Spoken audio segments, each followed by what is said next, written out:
I get up, time is barely on our side. I don't wanna waste what's left. बरं ऐका ना, मी काय म्हणते, मी माझं 75 डेज हार्ट चॅलेंजचं रुटीन बाकी फॉलो करते, म्हणजे वॉकिंग करते आहे आणि जे काही आपण गरम पाणी वगैरे पितोय ते करते आहे. पण तुम्ही करतायत की नाही ते मला नक्की कमेंटमध्ये सांगा. फक्त माझं काही दिवसापासून थोडंसं व्यायाममध्ये खंडन पडलं आहे, ते मी लवकरच सुरू करेल. आणि म्हणजे मला तर असं वाटतं आहे की मी पहिल्या दिवसापासून परत सुरुवात करावी, की म्हणजे 75 डेज हार्ट चॅलेंजचा डे फर्स्ट असं सुरुवात करावी असं मला वाटतं आहे. तर तुम्हाला काय वाटतं आहे ते पण मला नक्की कमेंट करा. तर इकडं मी चहा ठेवला आणि चहा होतोय तोपर्यंत मी टोपल्यामध्ये जे काही भांडे होते ते भांडे लावून टाकले आणि तिथली जागा आपली रिकामी करून टाकली. त्याच्यानंतर मी घेतलं माझं गरम पाणी आणि हे पहा तुम्ही बाहेर आले मी इकडं. आता इकडं म्हटलं आपण सकाळी सकाळी छान झाडझूड करून घेऊया. आणि हलकंसं उजेड पडलेलं आहे, इतकं छान प्रसन्न वाटत होतं ना, इतकं गार वाटत होतं मस्त. आणि आजपासून माझं हे रुटीन असंच असणार आहे. मी आजपासून मस्तपैकी 4:30 ते 4:45च्या दरम्यान उठणार आहे.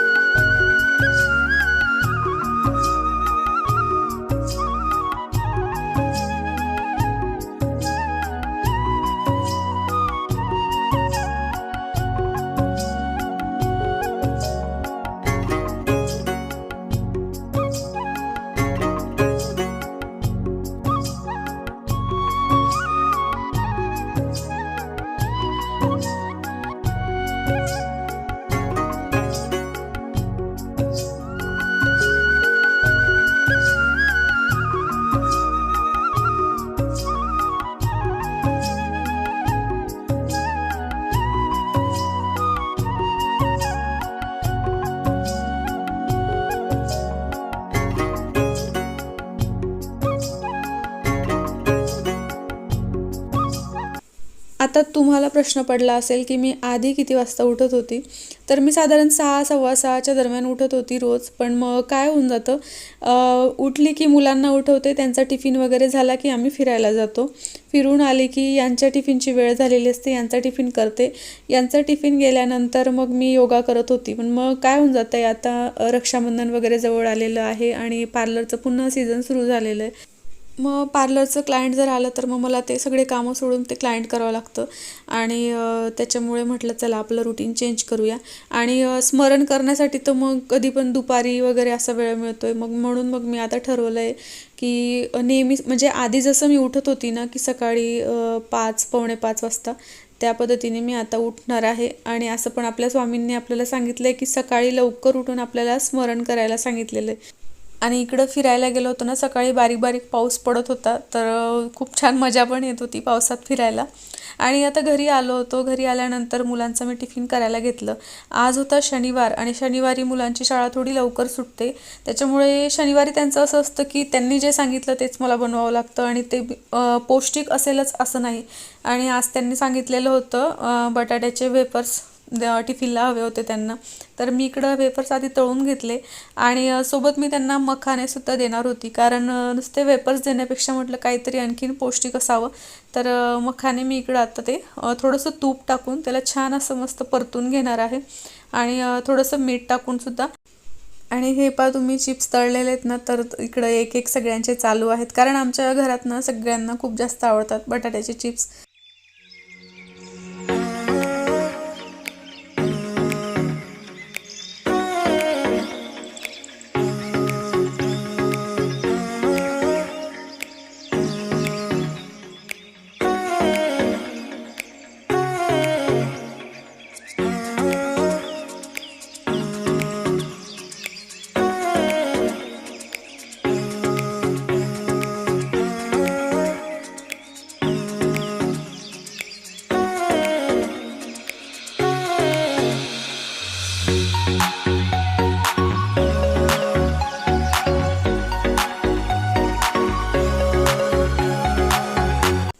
तर आता माझा टिफिन झाला होता. त्याच्यानंतर मी मुलांची आंघोळ केली आणि त्यांना तयार करते आहे.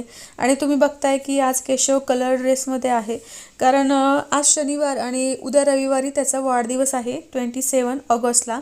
तर त्याला उद्याच्या दिवशी शाळेमध्ये चॉकलेट वाटता येणार नाही आणि त्याच्यामुळे मग त्याचा बड्डे सेलिब्रेशन होणार नाही स्कूलमध्ये, म्हणून मग तो आजच कलर ड्रेस घालून जातोय आणि मुलांना चॉकलेट पण घेऊन जाणार आहे. Hello Keshav, good morning. Good morning. काय मग आज कलर ड्रेस घालून जातोय स्कूलला? हा, का बरं रे? माझा बर्थडे उद्या. उद्या. हा हा, उद्या माझा बर्थडे आहे. उद्या सुट्टी आहे आणि त्याच्यामुळे आज चॉकलेट वाटणार आहे. आज चॉकलेट वाटणार आहे का? दाखव तुझा पूर्ण ड्रेस. ओहो, छान आहे रे. आवडला का तुला? आपण त्या दिवशीच्या भाज्या लावल्या होत्या ना, ते पण असं थोडे थोडे उतरलेले इकडे सगळीकडे दिसत. म्हणजे ब्राऊन फुलं दाखव, फुलं पिवळं निळे फुलं. हे पाहिजे किती छान आलेत फुलं. खूप सारे फुलं आहेत. कळ्या कशा वेगळ्या आहेत ना त्याच्या, हा काय बघ, घंटेसारख्या आहेत कळ्या. छान आहेत फुलं. इकडे पण पाहिजे. खूप छान. आणि अजून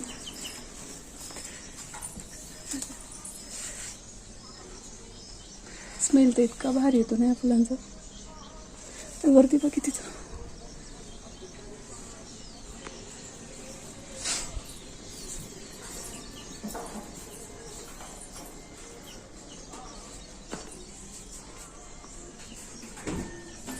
चिमण्या का घर करताय आपल्या इथं कुठं पत्र्यावर रोज येतात तर तिथं.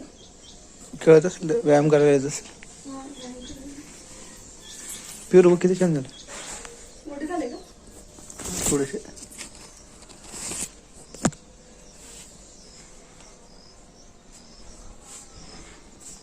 ते सॉक्स इकडे टाकू ना.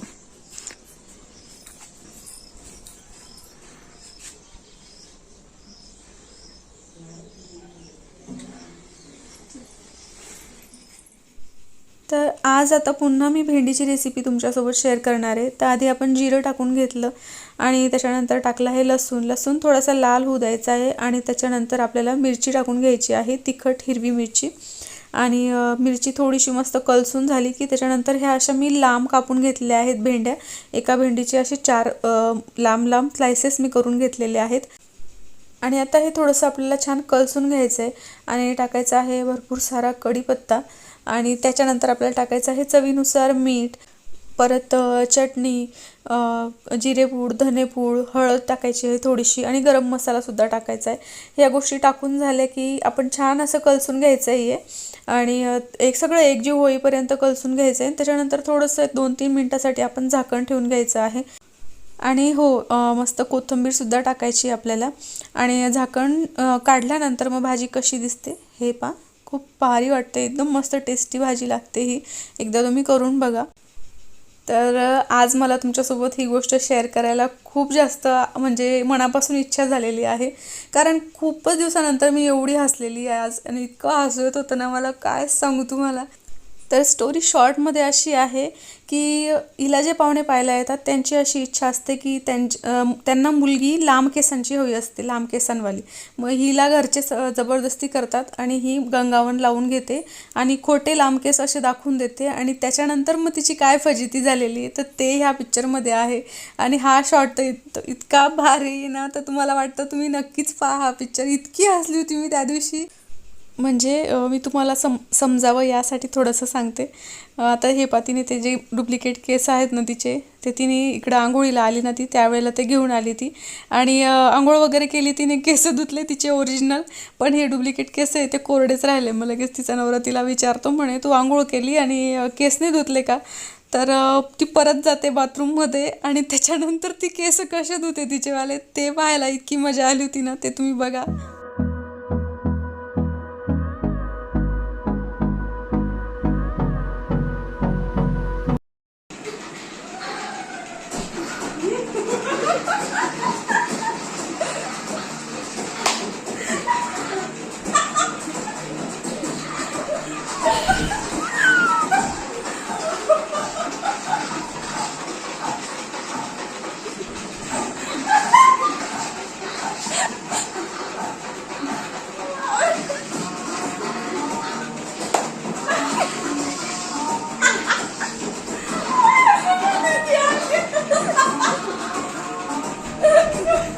असली नहाना इसे ही कहते हैं। अब करते रोज ऐसे ही नहाना।